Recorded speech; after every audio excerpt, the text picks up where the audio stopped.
I was gonna ask where y'all wanted to take it, but we landed at music on the Meek shit on accident. Let's start there. Judas and the Black Messiah film came out. The For as much as the film sort of shook up the world, and we'll talk about the film too, the soundtrack from the time the track listing was dropped kind of caused some conversation, and we'll get to the tracks that obviously everybody wants to talk about. But first, I want to salute my bro White Dave, um, uh, Richmond's finest, for being not only getting a record on there, but I texted him yesterday. I DM'd him yesterday, or yeah, yes, or day before, excuse me. I DM'd him the day before, and I go, all hype removed. You got the hardest song on there, and I mean, I stand by that shit. Like the rest of the soundtrack is flawless. Nip and Hove did their thing, but the White Dave record to me is, and that's no bias. It's not because nigga from here. No, no, no, no. All hype removed is the hardest joint on the album. So salute White Dave, my bro, um, for just for and let's try to be delicate about not fuck that. Let's say what we want to say. There we go. Because G, did you? I mean, you probably didn't hear it, but when the pod first started, I was doing the interviews and I had Javit on the show, Mm. um, and I've known Javit since I was fucking 12, so Mhm. he's always been a freak athlete. Like we'd have to run before practice, whatever, and it felt like that nigga never got tired. And Mm. I swear he could just do shit as an athlete that no one could do. And I'm like, oh, he's phenomenal. So then we get into high school, and he goes to Salesian and and plays football. Now the difference at that time for league to league, the BSAL as a basketball league was crazy, but as a football, not so much. And so in the ACCAL, what the cats at my school were saying, the football players, because that league as a football league was crazy with Berkeley and Pinot, like it was crazy. Right. So they would always go, man, Javed ain't playing against nobody. He wouldn't do that over here. And I'm like, fam, that's not how that worked for real, but okay. And so fast forward to when I'm doing the show, I get Javed on the show, and I there was a part of me that always wondered if people were aware of certain narratives about Mm. them. And I feel like the best motherfuckers are. And so on the show, I asked Javed, like, yo, were you aware of that? He was like, man, that's all I kept hearing. Cause you know, you at the All-Star camps or whatever, and niggas want to hate. I'm like, oh, so you heard that. He's like, yeah, and if you want me to turn up on niggas every time I got a chance to, talking that I ain't playing nobody shit. Every time you in front of me, I'm a dog you. And that's what he did. Right. Um, I asked Kuya from HBK the same thing. It was like, yo, man, they ain't really from Richmond. Da, da, da, da, da. It's like, fam, we were aware of all that and proceeded to just make the best music. I'm like, damn, niggas really be aware of the narrative. And so what I don't like about us is that we don't endorse nepotism. Mm. We actually do the opposite. And so and I don't, and this may not even be a narrative for Dave, but it has come up when I'm in the rooms and I have to, and I not that I have to defend it. I just want to have a different conversation around nepotism. Um, the Kugler family as a whole, but what Ryan has been able to accomplish, and for as talented as a thinker that he is, nigga, that of course there's some part of that shit that if it ain't genetic, it's a culture thing. So if they raised in the same household, you don't think the brother is just as fucking talented? And so whenever the conversations come up in and around black nepotism, it always rubs me the wrong way, where somebody has a platform, somebody has access, and they go, I'm bringing my, I'm giving, my, I'm giving my brother or my sibling or my cousin a chance, and the rest is on them. And ain't Right. no and ain't no holding other hands like it's gonna be this. No, no, no, no, no, no, no. Don't ever get it fucked up. White Dave steps up to the plate and knocks that shit out the park every time he gets an opportunity, and that's why that nigga is one of the best song makers to me. So salute to bro for being on the soundtrack and showing the fuck out the way you're supposed to do when somebody opens the door for you, because we don't hold the door open for niggas. How about that? You hold the door Definitely open for you open the door open for somebody and they show the fuck out. That's what it was supposed. That's what you were supposed to do. And I love to see that shit. I hope that we see more of it. I hope that people who do get their chances are encouraged to reach. It's not even reach back. It's a reach to the side of you and pull the motherfuckers you know that are going to step up to the plate, deliver, and then finesse that the rest of the way. Like they don't need you to hold their hand. They just need you to hold the door. Hold up, nigga, come open it back up. I got the rest from here. And I just love to see that. So I wanted to salute them personally for that. And now we can get to what everyone's talking about in regards to the Nip and Hove feature that we've all been waiting for. And love. if you hear sarcasm in my voice, it's intentional. I was wondering, like, like, is that what we've all been waiting for? Nah, it was good. It was good. Phenomenal. Salute Hit Boy. I the posthumous Hit Boy did that song. Yes, yes. Um, He did that record. yeah, Hit Boy. And most of that soundtrack is Hit Boy. For the good part of it is him. Oh, okay. Yeah, I know he's on a few of them, so I didn't know. Yeah, no, most of that is him. And his crew. There's a bunch of and hopefully he's already talking about it, but there's a team around him of just phenomenal thinkers and music makers that lend to the brand that is Hit Boy, and he in turn is offering them, access, that's also really dope too. Um, that there are production collectives that are buying into the concept of like, yo, let's make all this shit pop, and then everybody else get their turn as songwriters and thinkers and shit too. I can't salute LA enough for what they're doing in terms of collaborating, um, and that kind of makes the posthumous music really really hard for me when you start thinking about Mac, you start thinking about Nip, those two specifically for me.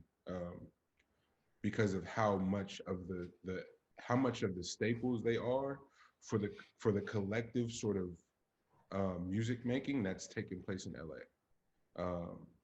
Mac was a visionary in regards to like bringing all the best musicians together to make these ridiculous projects, and everybody kept going, why is his output so crazy? Because Mac as much as he made the beat, he didn't mind getting beats from other people, but he never stopped working.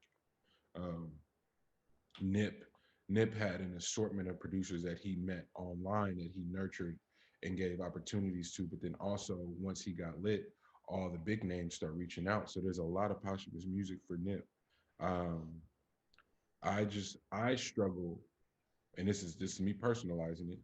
Um, I struggle as a rapper, G, and you doing something specific, and Hove is Hove, and you're clear on that. And Hove has been supportive of you since since you sort of had your breakthrough. And what it all boils down to is like the way Nip is celebrated and loved and all that shit is just he's not here. Mm. And people been killing you, like, you gotta let that go. No, because there's a part of me that goes, had the love been this overt, there's a chance he don't shoot the fade with bruh that on a Sunday morning. Is just there's just no, you don't even have time to do no shit like that. Right.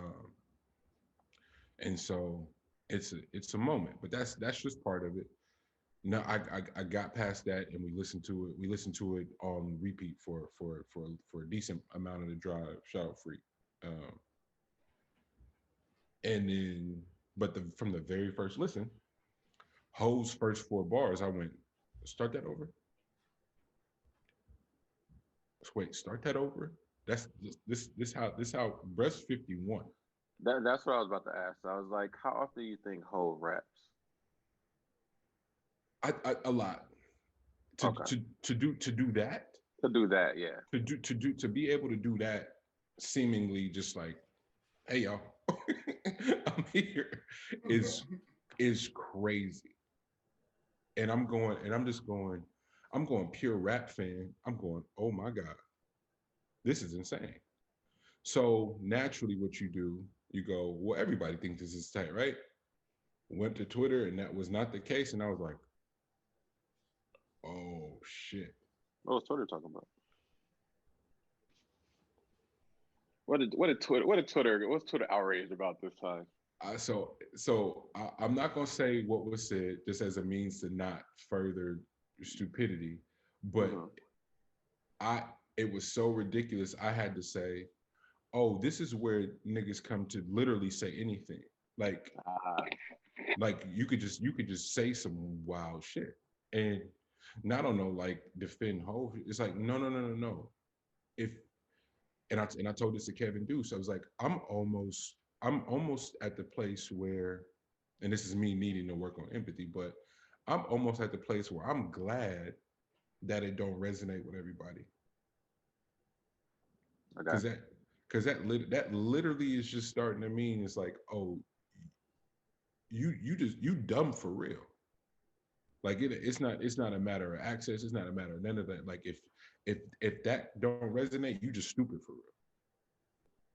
I'm like, all right, that's fair. That's fair. That's fair enough. Fair enough for me. And guess that just means more money for us. How about that? Because Mm, if that ain't gonna inspire you, my nigga, I don't know what's going to. You might be a lost cause for real, for real. mm. And then just on the wordplay alone, go pull up Genius and read those lyrics for yourself. That's all I can say at this point, because it's like that's master master wordsmith. Like it ain't nothing fucking with that. Yeah, no, it's potent, and it's intentional, and that's the J that I appreciate. Like Yeah. all the J shit from here, like from 444 on, has been the most intentional shit. So that was like the breath of release, like just relieving everything about yourself. So now this thoroughness that you can completely encompass has been like has done so much good for those who pay attention. You know what I mean? Like I don't think everybody's meant to pay attention. I think some people are here to just troll shit. So that's kind of like that's a market as well, and it gets a lot more attention, unfortunately, than like the real shit. But it ain't no different than when Dame did that step back in what's name face. Like you That's a can bad you can that's a bad shot. you could either be Dame or you could be Paul George. You know what I'm saying? That's really what it is. That's a bad shot, man. You know, Nigga, you got a shot in your face from 35 feet, and for it went Dame and blouse. for a game, and all you could say at the podium was that was a bad shot. Shit.